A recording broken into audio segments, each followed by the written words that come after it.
Suite aux 11 des U23 africains, nous passons aux 11 des U23 américains. Pour ceux qui l'auraient loupé, j'ai posté le 11 des U23 asiatiques sur X. Le timing pour les prochaines vidéos est beaucoup trop serré, c'est pour ça que je ne l'ai pas sorti en vidéo. Mais je vous conseille d'aller le voir, le thread est quand même très intéressant. Au cage, pour commencer, 2 gardiens américains. 2 gardiens de grands clubs européens, Gabriel Slonina à Chelsea et Diego Kochen au Barça. Les deux sont sur le bon chemin pour rejoindre les A, mais le chemin comporte encore quelques kilomètres quand même. Alex Padilla, le gardien mexicain, l'avenir de la sélection mexicaine. Il a pu jouer 5 matchs avec Bilbao cette saison et s'est fait prêter à UNAM dans son pays d'origine. Leandro Bré, il joue à Boca, on en parle petit à petit en Argentine. C'est pas un pays qui est réputé pour avoir des grands gardiens, mais on tient peut-être là la succession d'Emiliano Martinez. Mais le titulaire, c'est Koa Santos, le gardien de Bundesliga de Francfort. Il a même causé du tort à Kevin Trapp, il a été le titillé jusqu'à ce qu'il se fasse les croisés en quart de finale d'Europa League. Chez les latéraux droits, 2 Mexicains pour commencer. Julien Araujo de Bournemouth, il a été acheté au Barça pour 10 millions d'euros. Il a connu une lourde blessure, donc on le verra davantage la saison prochaine. Rodrigo Huescas, un peu plus jeune que son compatriote. Après une bonne saison, une bonne première saison à Copenhague, il attise déjà les convoitises et le Borussia Dortmund tiendrait la corde. Géographiquement juste au-dessus du Mexique, les États-Unis, on a Joe Skelly. Il a que 22 ans, mais il joue déjà sa 4e saison dans la peau d'un titulaire à Mönchengladbach. Brian Reynolds, c'est un homme fort de Westerlo en Belgique, mais il devrait partir cet été pour des raisons financières, pour aider le club financièrement. 2 Argentins ensuite qui sont sur la bonne voie pour exploser, Santiago Simón de River et Agustín Jay de Palmeiras. Ils ne sont pas encore des titulaires à part entière dans leurs clubs respectifs, mais petit coup de cœur pour Agustín Jay, je suis pas le seul à l'aimer en tout cas. À Palmeiras, il a quelques admirateurs. John Aramburu à la Sociedad, un joueur avec une très bonne mentalité, mais notre titulaire ce sera un Brésilien. Et avant de le citer, on en cite quelques autres, quelques compatriotes qui prétendent à cette place mais qui ne sont que des mentions honorables. Yann Couto qui vient d'être acheté par Dortmund à Gérone, il appartenait au City Group et lui c'est un coup oui, un coup non, mais intrinsèquement ça reste un bon joueur, donc on va voir dans la durée. Tobias Vinicius, joueur de Shakhtar, il vient d'être acheté par le Shakhtar au Real Madrid. Le Real avait une clause de rachat de 10 millions sur le joueur qu'ils n'ont pas levé, donc il restera en Ukraine. En tout cas c'est un joueur qui a des qualités à faire valoir. Arthur du Bayer Leverkusen, c'est un bon sub, régulièrement utilisé par Xabi Alonso, il joue même un cran plus haut. Vanderson de Monaco, ça aurait clairement pu être notre titulaire, mais j'ai l'impression que ça fait quand même quelques années qu'on attend qu'il explose son plafond de verre et qu'on ne le voit pas le faire, donc on va le laisser se cantonner à une place de remplaçant dans notre 11. Et c'est du coup França Wesley qui en profite, le nouveau de la sélection brésilienne, le chouchou de Flamengo, les supporters l'adorent et pour le coup je pense qu'on va pas trop tarder à le voir débarquer en Europe. On décale du côté gauche de notre ligne défensive et on va citer 2 autres Brésiliens tant qu'on est dans cette nationalité-là. Avec pour commencer Cuiabano de Botafogo. Brighton serait sur le dossier, donc on devrait le voir dans le Big Five la saison prochaine. Jefté des Rangers, la fin de saison paraît compliquée pour lui, mais bon, dans la globalité, ça reste une saison correcte, plus que correcte même. Diego León, le Paraguayen, je connais pas bien, mais à 17 ans, il était déjà un joueur qui faisait parler à San Lorenzo et Manchester United serait déjà sur le dossier. Alors, je veux en tout cas apprendre à le connaître. Johanner Chavez à Lens, c'est un joueur qui faisait de bons débuts mais il s'est blessé par la suite. C'est un joueur qui est formé à l'Independiente Valle qui a formé pas mal d'autres bons joueurs. Je peux citer Moises Caicedo, Pacho Hincapié, mais c'est des joueurs qu'on citera dans très peu de temps. Des Américains ensuite, Kevin Paredes de Wolfsburg, c'est plus un piston, il évolue plus haut. C'était une petite pépite à Wolfsburg, mais les blessures sont beaucoup trop contraignantes pour lui. À voir où ça le mènera. Caleb Wiley appartient à Chelsea, il avait été prêté à Strasbourg, mais la mayonnaise n'a jamais vraiment pris. Honnêtement, j'y ai cru, mais je perds pas espoir parce qu'à Watford, là où il est prêté, ça se passe bien pour le moment, donc à suivre. Julio Soler, 20 ans, argentin, ça va vite pour lui parce qu'il joue encore dans le club de Lanús. Il a effectué que 20 matchs en professionnel là-bas, il se retrouve déjà à Bournemouth, donc saison explosion. Mais le titulaire, c'est Valentin Barco, qui a fini au milieu de terrain en fin de saison à Strasbourg, mais c'est un joueur qui joue à gauche, sur le couloir gauche. J'aime beaucoup son profil et il a un fort caractère très particulier, j'aime beaucoup. Chez les défenseurs centraux et dans des championnats plus exotiques, on a Jesus Orozco, dit Chiquette. Il joue à Cruz Azul, c'est le futur de la sélection mexicaine. Il a déjà été appelé par le sélectionneur et il se retrouve actuellement en finale du système de championnat mexicain. Donc je sais pas au moment où je tourne si c'est une victoire ou pas, mais c'est un joli parcours. Valentin Gomez de Vélez, ça sent la pépite à plein nez et on pourrait le voir débarquer en Europe parce que l'Udinese serait sur ses côtes. Des Brésiliens maintenant, dont 2 en première ligue. Murillo de Nottingham Forest, sacrée découverte pour lui comme pour nous, ainsi que Victor Reis qui joue à Manchester City. Alors il joue oui et non, hein, il n'a pas vraiment eu la chance de connaître beaucoup de minutes, beaucoup de temps de jeu, mais on verra la saison prochaine, il a 19 ans, il y a le temps. Lucas Beraldo, ça joue beaucoup moins maintenant sous Luis Enrique au PSG, mais c'est un jeune joueur. On peut douter de sa présence, de son niveau dans un groupe de ce niveau-là, mais c'est un joueur à développer. Laissons encore une fois un peu de temps, comme pour tous les joueurs de moins de 23 ans, j'ai envie de dire. Otavio de Porto, un joueur dont la carrière m'intrigue. Je pense qu'elle va dans le bon sens, c'est déjà un central gaucher, donc c'est plutôt recherché. Il a commencé à Flamengo, il est passé à Famalicão au Portugal, il est maintenant à Porto. Je trouve que l'ascension n'est pas trop lente, pas trop rapide comme il faut, donc je suis curieux de voir par la suite. Mais notre charnière titulaire, elle est 100% équatorienne, et juste avant de les citer, on cite un troisième nom équatorien qui mérite d'être mentionné évidemment, c'est Joel Ordóñez qui vit une très belle saison à Bruges, on l'a vu notamment en Ligue des Champions. Le championnat, ça semble plus que compromis à l'heure où je m'enregistre, mais j'oublierai pas la saison d'Ordóñez qui peut également jouer à droite. Chapeau l'artiste. Et d'ailleurs, ça me fait dire qu'avec les 2 compères que je vais citer, l'Équateur peut aligner une défense à 3 de haut vol. Donc en commençant par le deuxième cité, Piero Hincapié du Bayer Leverkusen. C'est un super joueur, il peut jouer central, à gauche, piston gauche, il sait à peu près tout faire. Je crois qu'il y a pas mal de gros clubs sur son dos. J'ai 100% confiance en ce joueur, c'est un joueur très fiable. Et bien sûr Willian Pacho, qui est passé d'une modeste 6ème place avec Francfort en Bundesliga à une finale de Ligue des Champions. Ça faisait des années qu'on réclamait au PSG un défenseur qui puisse accompagner Marquinhos dans cette charnière. Il est arrivé sur la pointe des pieds et s'impose maintenant taille patron. Chez les 6-8 désormais, Alan Varela l'Argentin, qui pour certains mériterait d'être appelé en sélection. Santiago Eze de l'Olympiakos est l'un des meilleurs milieux de terrain du championnat grec cette saison. Maximo Perron, il appartient à Manchester City et vient de clore un bel exercice 24-25 avec Com. Carlos Alcaraz, oui, l'homonyme du tennisman espagnol. Il connaît un début de saison, un début de carrière mouvementé, 5 clubs en 4 ans. Mais sa fin de saison à Everton est bonne et les Toffees devraient lever l'option d'achat. Aux États-Unis, il y a pas mal de propositions. Yunus Moussa de l'AC Milan connaît un contexte un peu difficile, mais c'est un joueur très polyvalent. Paxton Aronson, Utrecht, très bonne saison. Il est prêté par Francfort, donc on pourrait le voir en Bundesliga la saison prochaine. Il arrive à être très décisif malgré son poste plus ou moins reculé. 8 buts et 4 passes décisives pour lui, du coup en championnat. Nominé en Eredivisie en tant que meilleur talent, je pense que la sélection n'est pas si loin que ça. Benja Cremaschi, le partenaire de Lionel Messi à l'Inter Miami, appelé tout récemment en sélection, il peut jouer partout, un cran plus haut, un cran plus bas ou même sur les côtés. Tanner Tessman, contrasté évidemment à Lyon, mais je pense que dans le fond c'est pas un mauvais joueur. Le contexte n'est pas forcément évident à voir la saison prochaine si le club existe toujours.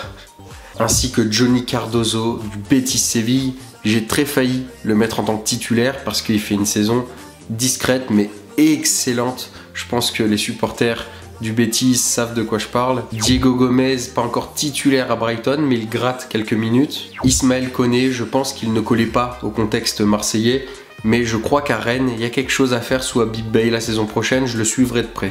André des Wolves, avec son acolyte João Gomes, on avait déjà évoqué dans une précédente vidéo, mais lui a 24 ans, donc il ne sera pas mentionné dans cette vidéo. Une belle révélation en tout cas sur les terres anglaises. Breno Bidon au Brésil, au Corinthians. La prononciation ne doit pas être la bonne, mais en tout cas on en parle beaucoup dans le championnat brésilien. Apparemment c'est un milieu qui a des airs de Pedri dans le style de jeu en tout cas. Je suis curieux de voir plus de ce joueur-là. Quelques clubs de Première Ligue seraient sur le dossier et j'ai zioté quelques vidéos. Ça a l'air assez intéressant. Laissons le temps au temps. Mais André Santos et Moisés Caicedo sont plus impressionnants encore. André Santos est le maillon fort de l'incroyable Strasbourg 24-25. Je crois même qu'il peut aller gratter les étoiles un peu plus haut. Et Moisés Caicedo, sans être avare de compliments, je crois sincèrement qu'il fait partie des meilleurs milieux de terrain de Première Ligue, voire d'Europe. Chez nos numéro 10 désormais, Kendry Páez, joueur formé encore une fois de plus à l'Independiente Valle.